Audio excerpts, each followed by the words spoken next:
आज मी बनवला होता झणझणीत चिकन खरडा। तुम्ही देखील नॉनव्हेज लवर असाल तर हा व्हिडिओ शेवटपर्यंत नक्की पहा।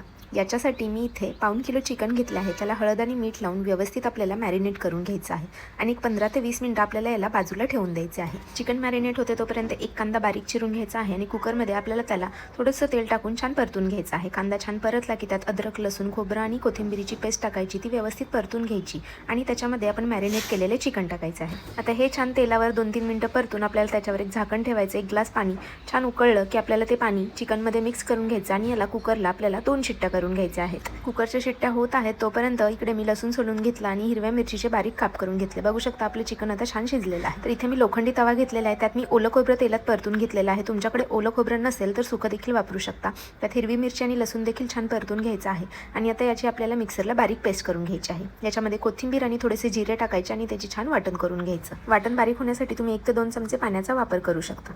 आता त्याच तव्यामध्ये आपल्याला तेल टाकायचं आहे आणि आपण वाटण केलेले हे सगळे त्याच्यामध्ये छान परतून घ्यायचं आहे। मिरची आणि लसणाचा कच्चा स्मेल गेला की आपल्याला याच्यामध्ये हळद आणि धनेपूड टाकून घ्यायची आहे आणि याच्यामध्ये आपण थोडंसं चिकन शिजवलेलं पाणी ओतणार आहोत, कारण हे खूपच ड्राय वाटत आहे।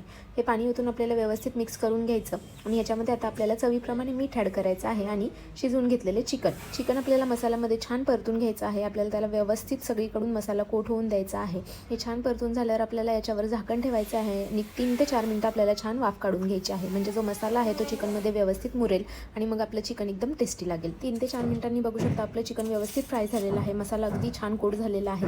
त्याच्यावर आता आपल्याला भरपूर अशी कोथिंबीर ॲड करायची आहे आणि आपला चिकन खरडा रेडी आहे। तर आता या चिकन खरड्यासोबत खाण्यासाठी मी केल्या होत्या मक्याच्या भाकरी।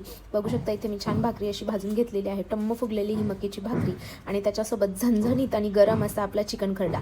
खूप मस्त कॉम्बिनेशन होतं, तर तुम्ही देखील नक्की ट्राय करून बघा। चॅनलला फॉलो करायला विसरू नका। थँक्यू।